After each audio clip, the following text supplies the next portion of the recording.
Hi, my name is Rick Anjan Vidal from BS Ed English 1A.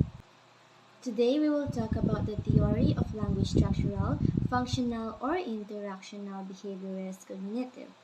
First, we have a structural view. It is a language system of structurally related elements for the coding of meaning. The target of language learning is seen to be mastery of elements of the system.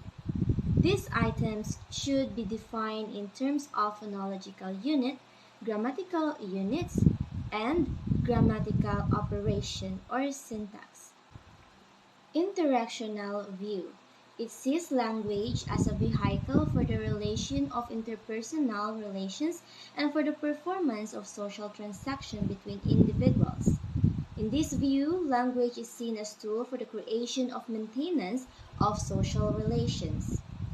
Hence, learners should not only learn the grammar and the vocabulary of language, but also the rules for using them in communicative contexts. Now we are going to explain the following theories in language learning. First, we have behaviorist theory. The behaviorist theory of language learning was initiated by Skinner, which applied Watson and Reiner's theory of conditioning to the way humans acquire language. Skinner 1985 equated learning a language with verbal behavior. According to him, children are born with a blank state of mind or tabula rasa. Second, cognitive theory. The Swiss psychologist Jean Piaget placed acquisition of language within the context of a child's mental or cognitive development. He argued that a child has to understand a concept before she or he can acquire the particular language form which expresses that concept. A language learner acquires a language competence which enables him to produce language. Third is constructivist theory. Define constructive in language. Constructivism is language teaching is based on action-oriented and cooperative learning, a creative classroom work, major principle in his constructivism theory. Piaget's theory is that knowledge must be built by the students as the active creator of that capability. According to Brunner's constructivism, the creation of shared meaning involves interpersonal, intersubjective, and collaborative processes. Constructivism plays an important role in the interpreting socio-constructivist theory. Learning new language and other foreign language is increasingly based on social constructivist approaches which have been developed by Vygotsky and others. According to cognitive scientists, lived Vygotsky, language and culture play an essential role in human intellectual development. Functional language. Language is vehicle for the expression or functional meaning. This view of language promotes communicative movement in language teaching.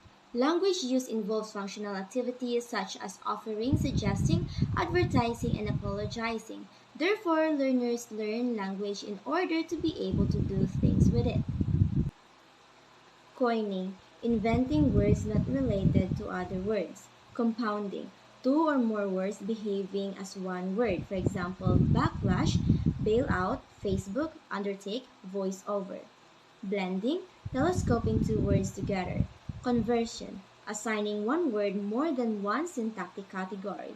Acronyms, words from abbreviations. Eponyms, words from names, often brand names. Semantics. Semantics is the branch of linguistics and logic concerned with it is the study and analysis of how language is used to produce meaning. Grammatical knowledge involves not only syntactic and morphological evidence, but also has rules by which meanings of semantics is the studying of meaning of the words and making the sentences meaningful.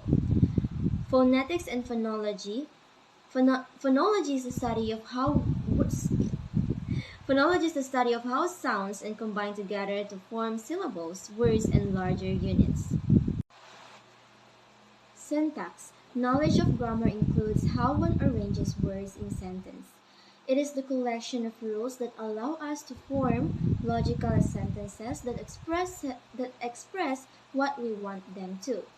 Syntax is the study of phrase construction, clauses, and sentences in a language.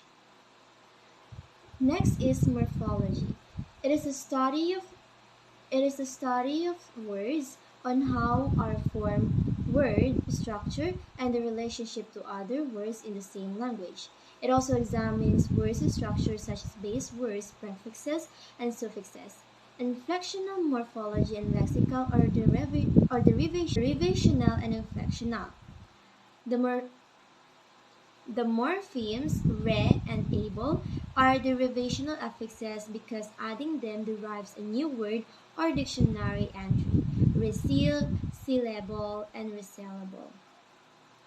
Inflectional affixes don't create new words but attach to existing words, adding grammatical information, for example, the plural s and the comparative er. Other word formi- Other word formation rules applicable only to lexical categories, noun, verb, adjective, and adverb.